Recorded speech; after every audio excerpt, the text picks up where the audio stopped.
Let's use the product rule and chain rule to derive the quotient rule, and then I'll show you how to use the quotient rule. So we can begin by treating this product, or this quotient, as a product. So if we have f of x over g of x, we can treat this as f of x times 1 over g of x. And then we can further treat this as f of x times g of x to the power of -1. Now we basically have a product of two functions. Here's the first function, f of x, and here's the second function, g of x all to the -1. Using the product rule, we can take the derivative of the first function, f prime of x, multiplied by the second function, g of x, all to the -1. And we can add the derivative of the second function, which I'll do over to the side. If we treat the second function as g of x to the -1, the derivative becomes -1 g of x to the -2, and then we chain rule, we multiply by the inside function, g prime of x, the derivative of the inside function, g prime of x. And what's important to notice is here's the inside function, g of x, here's the outside function, something to the -1, which is why this is the derivative of the outside here, and then this is the derivative of the inside here. So that's in a little aside. Now that we have that derivative, though, we can say the product rule tells us it's the derivative of the first times the second, and then plus the derivative of the second. So I'm going to take this right here, and I'm going to say plus -1 g of x to the -2 times g prime of x times the first function, f of x, because it's, right, f prime of g times g prime of f, not of, times. F prime times g plus g prime times f. And now we just have to clean this up a little bit.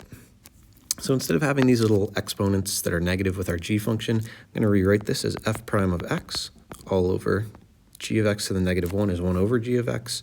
So we're going to just put it down here, g of x. This plus or minus, I'm just going to make a minus.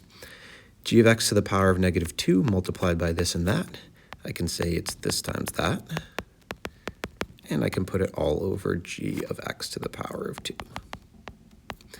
And these are pretty darn close. I would really like to get them over a common denominator.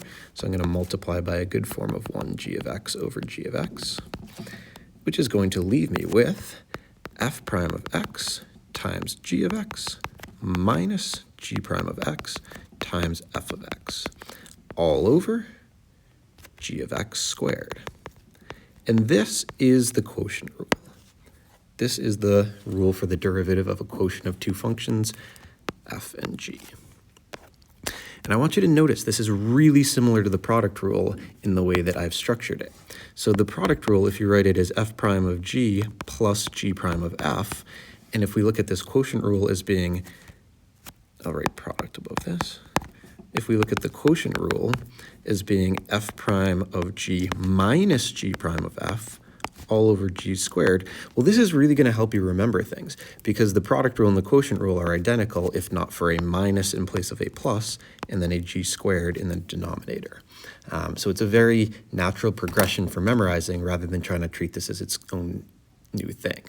And then my technique for memorizing the product rule, if you want to do it in this order, we can say alphabetically we do f prime first, then g prime, then f.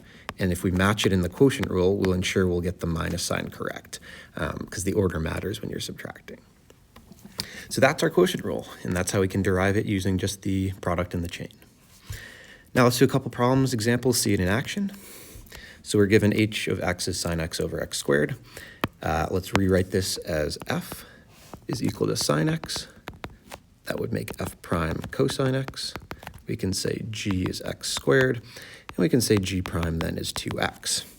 Our quotient rule, we say it's f prime g minus g prime f all over g squared. And now it's just about filling in the information. So f prime is cos x times g is x squared. I'm going to put it out in front just for clarity's sake. Then we're going to do a minus g prime is 2x times f is sine x all over g squared. My g function is x squared. X squared squared is x to the 4th. So I'm just going to go ahead and write that. And I could reduce. I have factors of x in the numerator denominator that I could reduce, but I mean, it doesn't really matter too much. So that is h prime of x. And that's how we can just break down the quotient rule, get these little pieces together, makes it much easier to track the information and then just sub them in where they belong. Do another example here. Here we have, let's call f equals square root of x plus 3. F prime equals, well, 1/2 x plus 3 to the negative 1/2. G we shall call cosine x. And g prime then we will call negative sine x. And then we set up our structure. For the quotient rule, we say it is f prime g minus g prime f all over g squared. And we've got all our pieces organized, so we just put them all together. We will do it in green this time. So we'll say f prime is 1/2 x plus 3 to the negative 1/2 multiplied by our g function cos x. We need a little more space.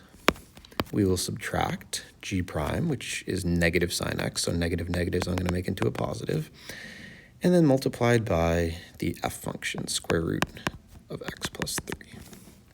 Being careful with my parentheses to make sure it's more clear that it's just sine of x and then multiply. Now over g squared, g was cosine, so g squared is just cosine squared. And then we're good. In this example, we have a little bit more going on. We have our f function, which is equal to x squared sine x. Now, that itself is a product of two functions. And so because it is a product of two functions, we just need to apply the product rule. And so we could maybe note those functions off to the side if we want. We could say x squared is a and sine x is b. A prime would be 2x, and b prime then would be cos x. And then we put all together the product rule. We would say a prime of b, so 2x times sine x, plus b prime of a. So cos x times x squared, which I'm going to write as x squared times cos x. So that's a little aside just to help me get my f prime. My g function is just cos x plus 1. Now, I should be mindful that there's something going on inside this function, so I should apply the chain rule. Conveniently, the derivative of the inside, x plus 1, is just 1, so I don't really need to worry about it so much here. So the derivative is simply negative sine of x plus 1. I set up my quotient rule expression, f prime g minus g prime f all over g squared, and then I just put in all the parts. So f prime, we've got this big expression. I'm just going to actually copy paste it. We multiply that by g. And we're going to put it here. And I'm going to be careful with parentheses because it's all of that times that.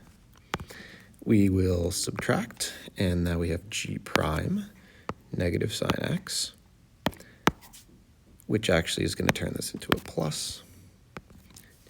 And then times f, x squared sine x.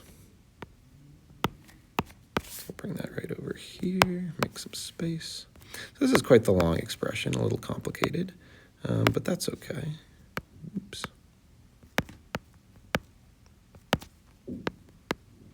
And then we put it all over g squared, and g is cosine x plus 1. So g squared is just cosine x plus 1 and all squared, or we can write that as cos squared x plus 1. And we've got it. All right, that's h prime of x. Our last example, we're given h of x is equal to this. Find h prime of 0. It's important to remember that we are finding derivatives, and these are derivatives that allow us to calculate, derivatives at a point or slopes of tangents at a point. So we can find h prime of 0 of all this. First, I'll identify my numerator. F is equal to sine of 3x. Its derivative, make sure to apply the chain rule, is 3 cosine 3x. My denominator g is 4x squared plus 2x, and that makes my derivative of my denominator g to be 8x plus 2. I work to put all this together, so I'm going to write my f prime g minus g prime f all over g squared. Now I'm going to piece it together. 3 cosine 3x, and we'll multiply that by my g function, 4x squared plus 2x, subtract g prime, 8x plus 2, and multiply that by f, sine of 3x, and put that all over my g function squared. So 4x squared plus 2x, and we're just going to say squared. H prime of 0, 0, huh? Interesting choice. So, I mean, I immediately see that my denominator is 0, so we're just undefined. But we can go through the motions and look. This is 0, this is 0. So this whole factor is 0. Cosine of 0 is 1, so this would be 3 times 0.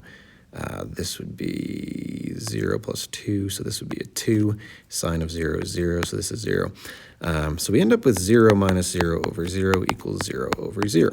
Now, is that indeterminate? It is not. This is undefined because this is the evaluation of our function. This is h prime of 0, so we're evaluating a function at 0. We're not taking a limit, and so 0 over 0, anything division by 0 when evaluating a function is always undefined. And so that's the quotient rule in a nutshell.